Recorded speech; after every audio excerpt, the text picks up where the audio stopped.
Hello everybody, welcome back to the table. Today we have a new knife from Ryder. So this is one from their more extreme budget end of pocket knives, but I really wanted to check it out because it's so affordable. And when I'm buying Ryder knives, it's like an addiction to potato chips. You can't have just one. So this here is the Ryder stainless steel Framelock.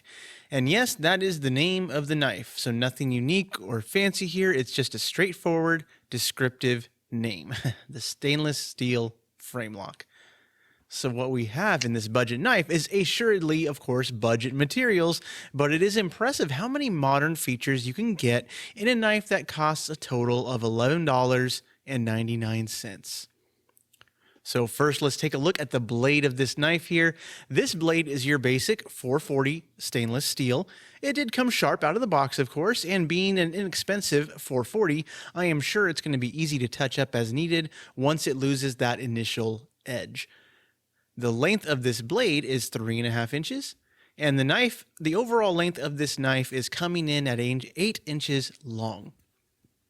We do have a satin finish on the blade with these dual thumb studs as the primary opening method here. And the markings on the blade are actually kept fairly basic. We have the Ryder logo very small on the show side of the blade, whereas the reverse side of the blade here, all we have is the model number and of course the made in China markings. But two things that stand out to me on this blade, one here is that we do have a very nice clip point shape with swedges on both sides of the knife, all very well done. And up here on the spine of the blade, we do have a small run of jimping up here. And it is definitely most welcome, certainly better than no jimping at all. But one of those modern features that Ryder decided to put into this knife is that our lovely blade here, it runs on bearings. So yes, it is super smooth to open and close this knife. Maybe not quite the proverbial drop shutty action, so to speak, but it is pretty close. So the addition of bearings on this knife mean that we have perfect centering. And being a steel frame lock, the knife is super secure with easily, 50% lockup here. And taking a look at the handle of this knife, like I said, this is a stainless steel frame lock.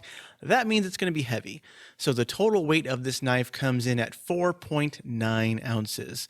So hitting right underneath the 5-ounce mark is more than acceptable in my book. So I really do commend Ryder on that at least. And rather than this just being a smooth steel frame lock, smooth frame, we actually do have some texture here on these scales. So take a closer look. This is a long stripe of this very gritty, it almost looks like an orange peel style pattern, and it's on both sides of the knife.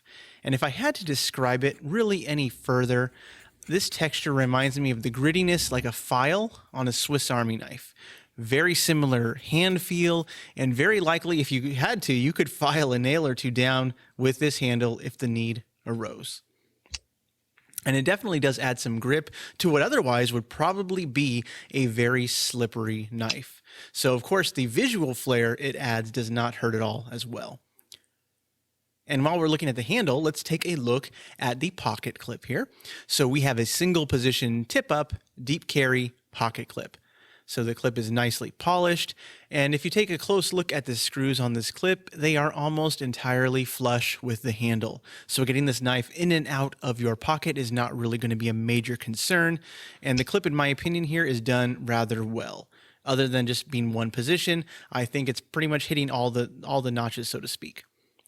And while we're looking at this end of the knife, we do have a dedicated lanyard hole back here, and you can see there's actually a brass tube to serve all your lanyard needs right here on the back of the knife. So they included that. So that's kind of a neat little feature. So usually whenever, I look at a knife like this, I can't really find any faults in this one except maybe the weight. I kind of have to recommend it at that point. I mean, the fit and finish and build quality for a $12 knife is absolutely impeccable. The action is fun to play with. And for anyone searching for just an inexpensive user or even just a fidget knife, I mean, the buck stops right here. I will go ahead and say most Ryder knives are traditional slip joints, traditional lockbacks, but to see them branch out into a frame lock is totally refreshing. And just like any Rough Ryder, the price is low enough, you don't really feel bad adding it to your cart when you're already making another knife purchase. So especially if you're just trying to reach a threshold to try and get that minimum purchase for your free shipping, that's where Rough Ryder really comes in clutch. So the only recommendation I could really give to Rough Ryder would be to give this knife and all of your knives, give them a name. We need to be able to search this model out more specifically. That's really it. We just want to be able to find this knife so we can buy it. But on our way out, let's make a few other knife comparisons so you can get an idea of the size of the stainless steel Rough Ryder Framelock. And first one we're going to look at right here, this is the Kershaw Blur. This is one of my standard everyday carry knives. So let's check this one out side by side with the Rough Ryder Framelock here.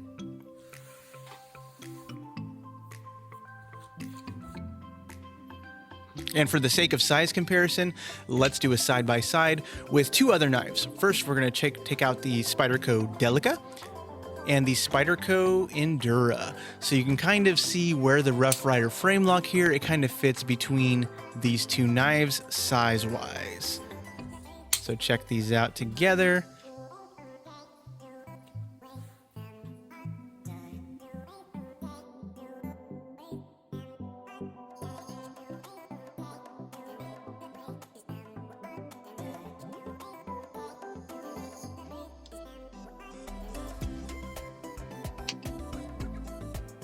So thank you all for spending your time watching this video. I meant this to be a quick one, so if you have any comments or questions about the Rough Ryder Framelock here, feel free to ask them in the comments below. So thank you all on YouTube. Hope you all have a nice day, everybody. See you later. Bye-bye.